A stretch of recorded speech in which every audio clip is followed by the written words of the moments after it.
Si es que los congresistas a través de diferentes medios pueden hacer sus descargos y explicarnos qué es lo que ha pasado, por qué no han asistido. No es que tengan una comisión en paralelo, como a veces decíamos, no podemos dividirnos y estar en varias comisiones a la vez. Bueno, acá tenían que estar solamente en la comisión permanente. Y el lunes a las 8 en punto estaremos atentos al inicio de esa sesión de comisión permanente que será seguramente transmitida en vivo. Bueno, vamos a los temas, al desarrollo de lo que es el debate ahora. El congresista del Castillo, veo que a través del Twitter ya ha puesto una contradicción clarísima en los proyectos que ha presentado el presidente de la República. Mientras tanto, el presidente, digo, está con el pecho henchido, ¿no? Yendo por aquí, por allá, hablando de la corrupción, que hay que combatirla, con las encuestas, está feliz, ¿no? De pronto este salto ha sido, pero agarrocha. Vamos a ver, ahí tenemos justo el tuit del doctor Jorge del Castillo, y dice: ¿cómo entender la contradicción entre los proyectos de ley? Y pone los números, que son los que envió el Ejecutivo. Ambos modificarían el artículo 90 de la Constitución, y uno plantea la bicameralidad, las dos cámaras, y el otro la unicameralidad, una cámara. El gobierno debió plantear una sola propuesta y no dos que se contradicen. Aparentemente el Ejecutivo o el presidente Vizcarra sí se lanzó a la piscina el 28 de julio, ¿no? Y luego en el camino digo, bueno, vamos a remar, a ver cómo hacemos. Sí, hasta cierto punto tiene razón el Castillo, pues, porque a ver, si lo vemos desde el punto de vista de sintonía popular, el rechazo al Congreso es tan fuerte que nadie va a querer que haya un Congreso de dos cámaras. Yo soy consciente que es mejor democráticamente el Congreso de dos cámaras, técnicamente es mucho mejor para el país, ¿no? Pero eso no lo va a comprender la gran mayoría. Simplemente ven un Congreso muy desprestigiado y van a pensar que si es con dos cámaras va a ser eso multiplicado por dos, y el gasto por dos, y todo por dos, y los escándalos por dos, y las denuncias por dos. Entonces, eso no tiene un arraigo popular, no va a tener un respaldo popular masivo, ¿no? En cambio, la idea de impedir la reelección inmediata de congresistas sí va a tener un respaldo, por la misma razón, pero puesta al revés, ¿no? Entonces van en sentido opuesto. Ahora, para el presidente creo que va a ser complicado, porque si él va a defender las propuestas, una va a tener éxito y sintonía popular, y la otra más bien va a tener rechazo. Entonces yo no sé si eso va a ser un buen negocio político para él, o por lo menos de opinión pública. En las últimas encuestas se ha sorprendido que la gente sí está de acuerdo en las dos cámaras, pero con 130 nomás. Pero ahí hay un problema, ahí hay un problema serio. El presidente ha dado un paso político importante, porque efectivamente ha canalizado mucho de este sentir extendido de rechazo, pues, a todo lo que hemos estado viviendo, ¿no? Y en realidad el principal proyecto es el referido al CNM, que tiene una serie de implicancias de variado nivel también, ¿no? El segundo efectivamente tiene que ver con este paquete de propuestas de reforma política. Tengo la impresión que cuando el presidente hizo su discurso no estaba claro qué es exactamente lo que quería. Y el problema es que cuando tú no estás claro, de alguna manera tienes que decir ciertas generalidades. Y él, en vez de hacer eso, hizo precisiones. Y al hacer precisiones ya se comprometió sobre algunos temas. Y entonces, por ejemplo, el tema de la bicameralidad, que tanto se ha discutido, y personalmente escrito y he estado en el debate porque me interesa y además porque de alguna manera he investigado sobre el tema. La bicameralidad en el Perú es imposible con 130, es imposible. Si es que, salvo que quieras, no sé, tratar de encauzar, digamos, esta medida, y a su vez querer estar de acuerdo a la opinión pública que rechaza su crecimiento. Pero no siempre ni vas a gobernar, ni debes gobernar, ni debes legislar en función de la opinión pública. A veces tienes que hacerlo, digamos, en un sentido contrario, pero ahí está justamente la capacidad del líder de poder persuadir. En pocas palabras, cuando él dijo, vamos a promover la bicameralidad, dice, pero dijo, sin que crezca el número de parlamentarios. Es decir, algo que queremos, pero espérense, no vayan a creer esto que se puede imaginar que es crecer. Había una salida intermedia y que no lo han usado, que es, tú puedes decir, vamos a incorporar la bicameralidad en nuestro diseño institucional, pero no dices el número. Como en realidad en casi ninguna constitución se señala el número. La Constitución del 93 incorpora el número y crea problemas. Porque claro, si es que por alguna necesidad tienes que crecer, como sucedió cuando se pasó de 120 a 130, tienes que cambiar la Constitución. Y si tú miras las otras constituciones, tanto peruanas como la de la región, el número no está en la Constitución. Y entonces se pudo decir, esta es la propuesta, este es el diseño, que además lo he leído y estoy de acuerdo, pero ahora las precisiones son peores. Hablan, uno, del número, al decir que diputados es 100, senadores es 30. Dos, habla de microcircunscripciones. No sé, pero de verdad en ciencia política no existe esa terminología que además lo quiere colocar en la Constitución. Es más, constitucionaliza ahora algo que es tan polémico como el voto preferencial. Y peor aún, para los diputados. Y lista cerrada para los senadores. Eso no se pone en la Constitución. Eso está en las leyes de desarrollo constitucional, en este caso, la Ley Orgánica de Elecciones. Peor aún, en el caso de senadores se dice, para ser senador se requiere ser peruano de nacimiento 35 años y tener una experiencia de 10 años, experiencia laboral de 10 años. ¿En qué constitución existe eso? Claro, mucha gente dirá, sí, es necesario colocar experiencia, título, etcétera. Acá se trata de representación política. Este no es un cargo de un gerente o de algún tipo de puesto de concurso público de méritos. Y esa es la gran confusión que hay.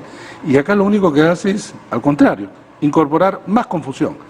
Y entonces, ante una propuesta interesante, necesaria para lo que es el diseño institucional del Parlamento en el Perú, creo que se puede ingresar a un debate innecesario, porque acá se va a debatir ahora cómo, cuántos, en cuáles son las unidades, etcétera, y con no sé, que me disculpen quienes los han asesorado, un desconocimiento atroz de lo que es sistemas electorales. Hablan además de binominales 50. ¿Sabes lo que quiere decir eso? Estamos más o menos hablando de una representación ahora de 250.000 electores por cada uno. Ya ahora estamos binominales, o sea, ¿qué quiere decir binominal? A ver, por favor. Lo que se tiene que hacer ahora es los 23 millones de electores lo tienen que dividir entre 50 partes iguales, porque todos tienen que tener la misma relación entre electores y elegidos. Si tú haces la división, te sale como 400 y tantos mil por cada unidad. Hay departamentos que son menores de esa unidad, para empezar, ojo, electores, no digo extensión geográfica, claro. Va a tener que unir. Por ejemplo, pero Madre de Dios, okay, no se lo unirán con... Madre de Dios, Moquegua y Pasco no llegan a un representante. A un representante, ya. Pero, no llegarían ni a un tal vez a medio representante, pero el problema, 60%. Pero el problema es que, no, el problema es que no tienes que tener un representante, claro. Tienes que delimitar territorialmente allí donde entren los 450.000 y se van a elegir 2 congresistas por cada uno de estos. Pero más allá de eso... ¿2 por cada región? No, 2 por cada 450.000. Ah, no importa. Entonces, de dónde sean, pero tienen que ser cada 450.000. Es que... Claro, que es la división del total de electores, 23 millones entre 50 unidades, cada una de 2. Pero bueno, esto que ya ahorita estamos discutiendo, no se debe discutir, para empezar, porque estamos hablando de la Constitución. La Constitución te da grandes lineamientos y eso, ¿sabes dónde se discute? En la Ley Orgánica de Elecciones. Y sin embargo lo han colocado allí. Por ejemplo, se habla de la paridad de género, del cual yo puedo estar de acuerdo en general, que son grandes lineamientos, ¿no?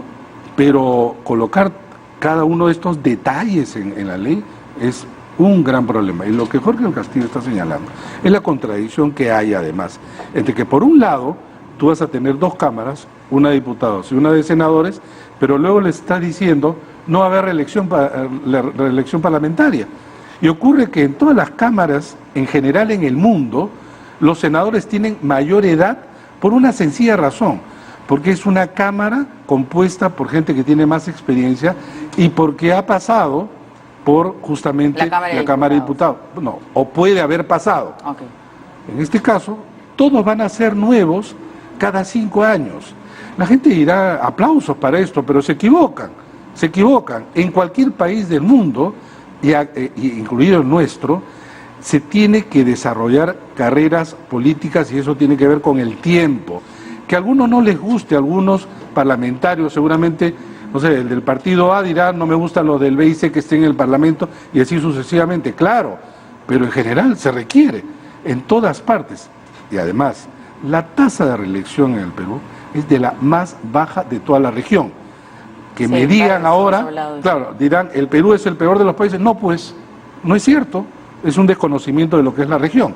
Y entonces, repito, nuevamente, teniendo una buena iniciativa, CNM, bicameralidad, no han sabido aprovechar ese momento y creo que están creando mayores problemas de los que quieren resolver. A ver, algo más que quiera agregar, Lucho Benavente, sobre este caos que ya se nos está... Se ve que va a venir a la hora de debatir. Si nosotros acá los tres estamos tratando de entender y viendo que va a ser complicado, ¿qué será en el Congreso de la República? Se está generando una confusión, sin lugar a dudas, pero a la vez también hay un sentido político, ¿no? ¿Por qué el presidente lanza esta iniciativa? Yo creo que el presidente fue criticado por falta de liderazgo, por ser muy pusilánime, por estar ahí flotando, palabra que se usó en un momento acá en este programa precisamente, ¿no? Y luego viene un Vizcarra en Fiestas Patrias, más bien con propuestas, con carácter, poniendo una agenda de manera indirecta al poner una propuesta de referendo, por lo tanto está poniendo temas en discusión que él está planteando, temas de sintonía popular, con respaldo popular, entonces, y con firmeza, con iniciativa, entonces ya es otro Vizcarra. Entonces yo creo que hay también en todo esto un afán político evidente, no todos los políticos van a actuar siempre con intencionalidad. Pero un poco irresponsable si es así como tú dices, porque el día de la mensaje de la Nación, uno decía, caramba, qué buen mensaje, qué tal contundencia, se ha enganchado con la población y además mostró, acá está todo. Ahí está todo, entonces, o sea, esto estaba pero planeadísimo y de pronto pasaron los días y no estaba todo. Y hoy que ha entregado esto, pues no estaba claro, había tan algo estudiado. de improvisación, tal vez estaba más calculado el efectismo político de opinión pública, ¿no? Ahora mismo Fernando está demostrando que no ha estado bien asesorado porque hay temas que tendrían que ser más materia de cambio de reglamento, de ley y no temas de cambio constitucional, con lo cual la confusión puede aumentar, ¿no? No ha estado bien manejado, evidentemente, ¿no? Porque ha primado, me parece, el interés, el apuro político, la necesidad tal vez de un reposicionamiento del presidente que había entrado a un espiral para abajo. No, hubo varios problemas, incluido la ley de aumento del selectivo al consumo, sí, el un IGB. cúmulo, una cascada de dificultades en las que se metía el presidente. Pero que yo me lance a la piscina sin agua no pasa nada, en realidad. Claro. Pero que el presidente de la República haga eso, ¿es irresponsable o no? Mira, por ejemplo, el presidente seguramente, con su primer ministro, han dicho, bueno, este es más o menos el camino a seguir. Y yo concuerdo en que está bien. Necesitamos un presidente con iniciativas. Es más, acá mismo hemos discutido cómo en el Perú los presidentes en realidad no han tenido iniciativas políticas de reforma. Han dejado lo del Parlamento y ahí se han entrampado. Por diversas razones y porque tampoco tenían interés. Bueno, en este caso, qué buen paso. Un buen paso. Lo que digo, sin embargo, es que no está acompañado de las medidas necesarias como para resolver el problema que dicen o buscan resolver. E incluso el otro tema, que no lo hemos nombrado, sobre el financiamiento. En el discurso presidencial se dice, por ejemplo, bicameralidad, se dice no a la reelección, se dice vamos a cambiar el CNM, pero cuando pasan al financiamiento dice el financiamiento privado de las campañas electorales. Ya, ¿pero qué? Eso es lo que decía el discurso. Entonces tú te preguntas, ¿se comieron un párrafo? ¿Faltó desarrollar? ¿Les alcanzó o no les alcanzó el tiempo? Y entonces lo que han presentado es lo siguiente, más o menos, dice modificar la Constitución, pero tú vas a la Constitución y no existe absolutamente nada sobre financiamiento. ¿Es porque carecemos de una idea sobre eso? No, generalmente en las constituciones no hay nada sobre eso. Y en los casos en donde hay, no hablan del financiamiento privado, sino del público. Y entonces, tú puedes incorporar este párrafo a la Constitución, ¿y sabes lo que va a pasar? En términos exactamente de financiamiento, nada. ¿Y sabes por qué? Porque son generalidades.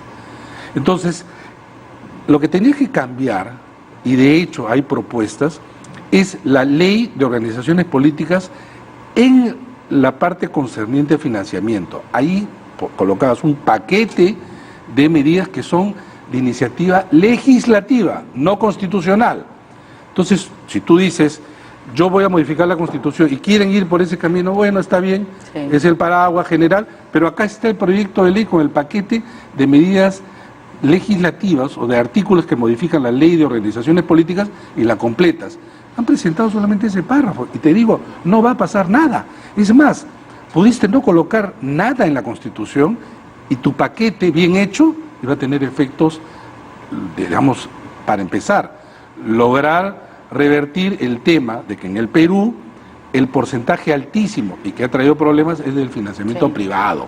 Okay. Ese es el gran problema. Pero lo hemos conversado analizando el mensaje de la Nación del 28 de julio y que estas él hablaba de 4 cambios a la Constitución y dijimos, no, solamente son 3. Sí, pues. Porque lo otro, el de financiamiento, la campaña es eso, no, eso es con una ley. Y de pronto ahora nos dicen que no, que sí quiere poner esto en la Constitución. De todas maneras, es que entonces, como ya lo dijo, es que el tema es el siguiente, como ya lo dijo en el discurso presidencial, si se mandaba solamente 3 y no 4, le van a decir, usted ofreció 4. Entonces regreso a lo que te dije en la primera parte.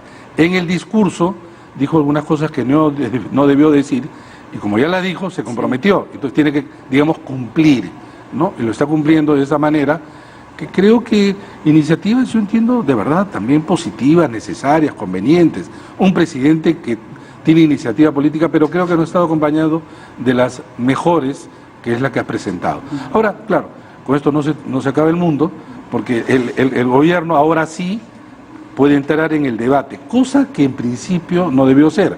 ¿Qué quiero decir con esto?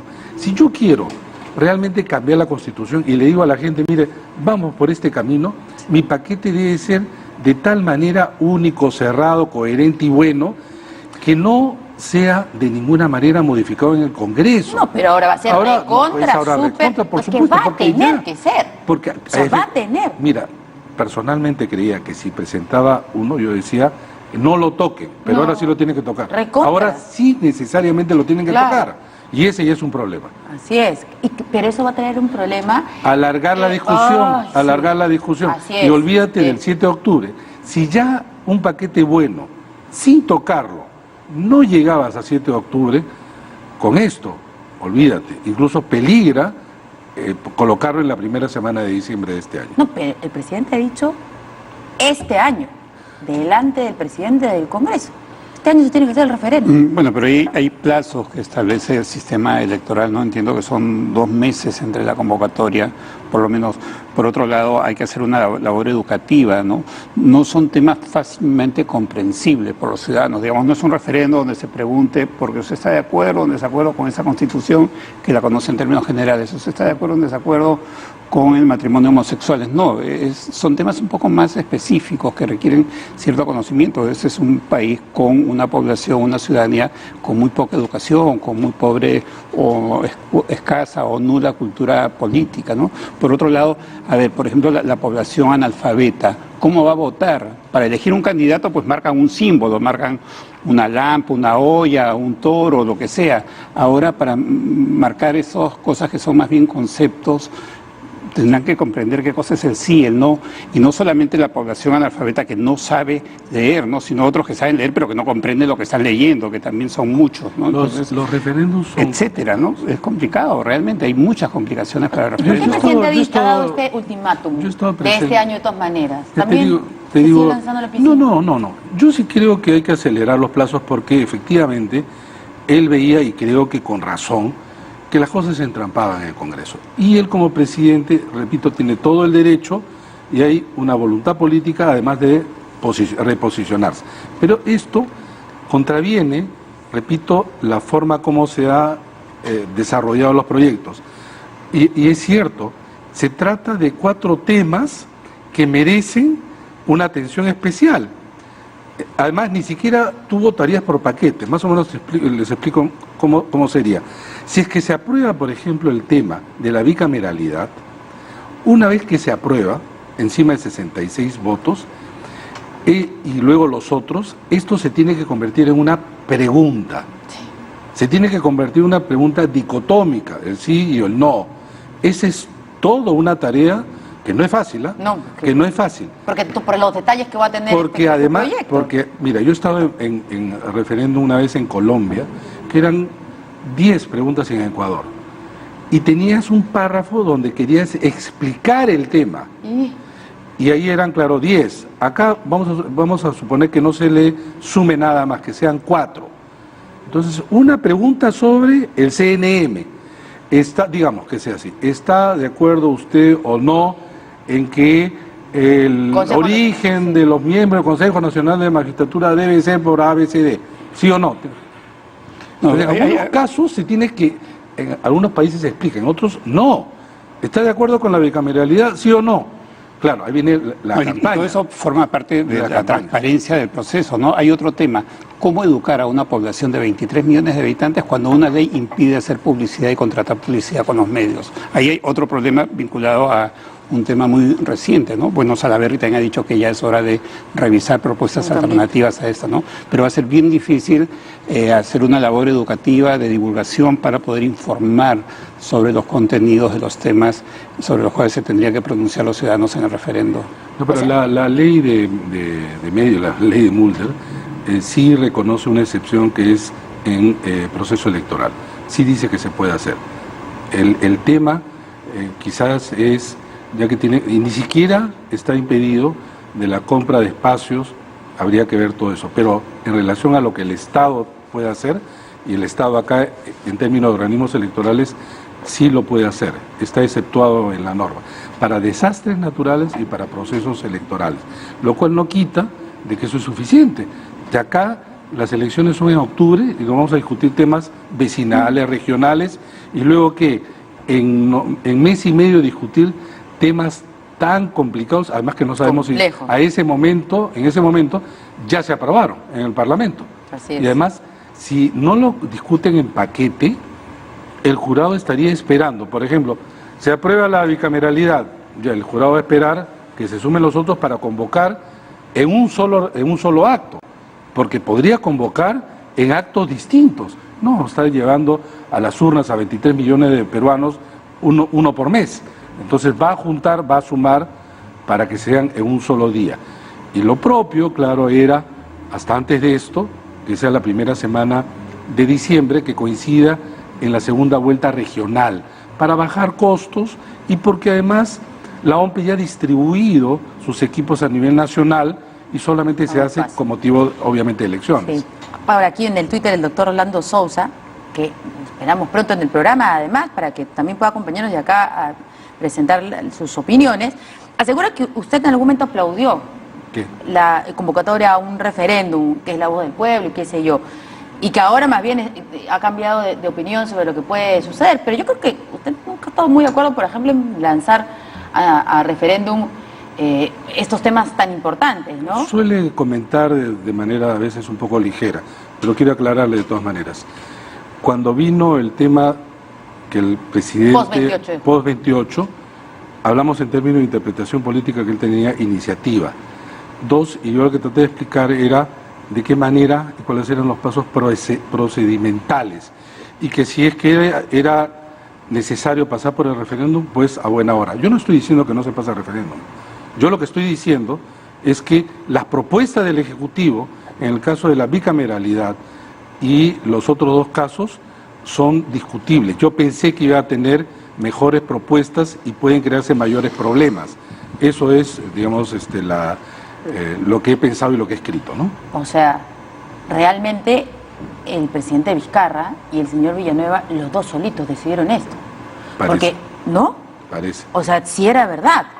No, que nadie sabía nada y de pronto todos sorprendidos, hasta los de su bancada, hasta los ministros, porque por lo que estamos viendo ahora, efectivamente lo hicieron ellos dos, no sé, 2 noches antes, o fue una decisión, o no sé, una semana ya, para ser buena gente, pero no ha sido esto pensado, porque a la hora de escucharlo también, yo decía, caramba, qué tal decisión, ¿no? Muy bien, pero si tenía ya pues un plan hecho, pero si lo ha estado haciendo en el camino durante todos estos días, bueno, el resultado es lo que estamos viendo ahí, porque no solamente ha generado estas críticas de la oposición, que más bien la oposición ha estado un poquito media calladita, ¿no? Un golpe. ¿No?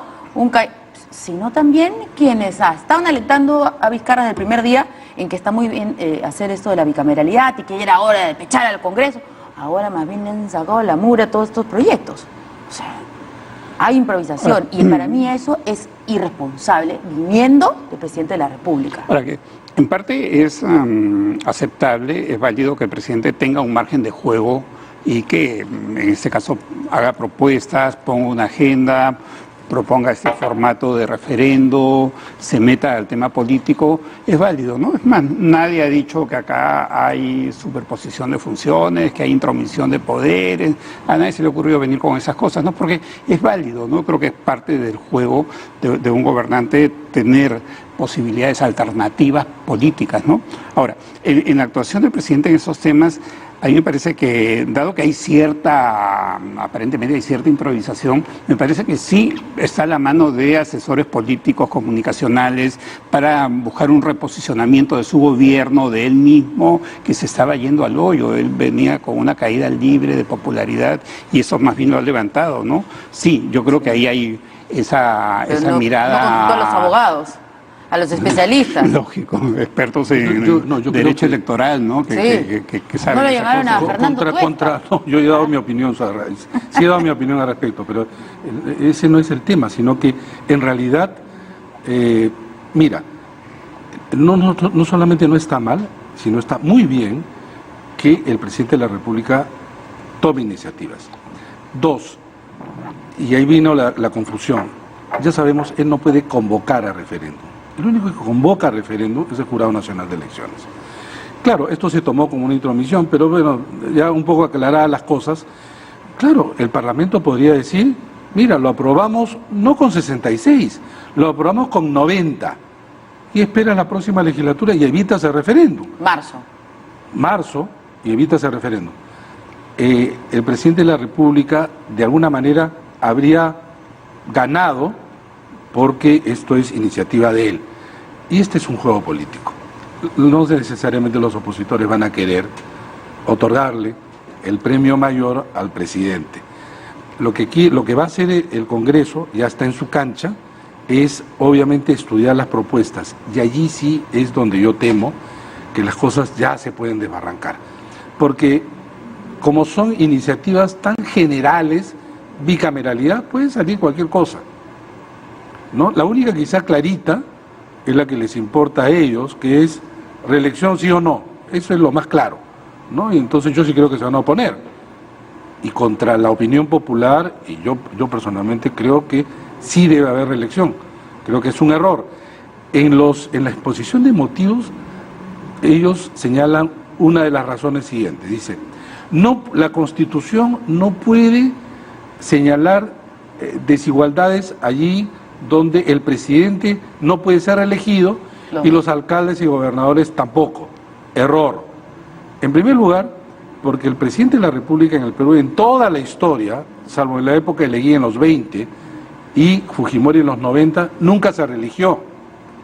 Y en el caso de gobernadores y alcaldes fue un error, al contrario, se debió aprovechar para cambiar nuevamente la Constitución y se permita la elección de autoridades subnacionales. Que esto no sea popular es otra cosa. También puedo entender que el presidente quizá no quiso meterse en estos temas, porque también está en juego lo que acaba de señalar Lucho con mucha razón. El presidente venía de caída libre, desde que empezó su presentación, 4 meses en caída libre, y esto le ha permitido, y como tú dijiste al inicio del programa, de estar sonriendo, porque ha logrado con estas acciones reposicionarse. Pero en todo esto yo estoy de acuerdo hay que tener estrategia política, pero también responsabilidad. Y ahí esta combinación no siempre es fácil. Muy bien, vamos a ir a una pausa. Vamos a tener tiempo seguro en los próximos días de seguir conversando sobre qué va a pasar en el Congreso y cómo se va a ir desmenuzando estos proyectos del Ejecutivo, pero ahora tenemos que ir a la pausa y cuando regresemos hablaremos del Ministerio Público.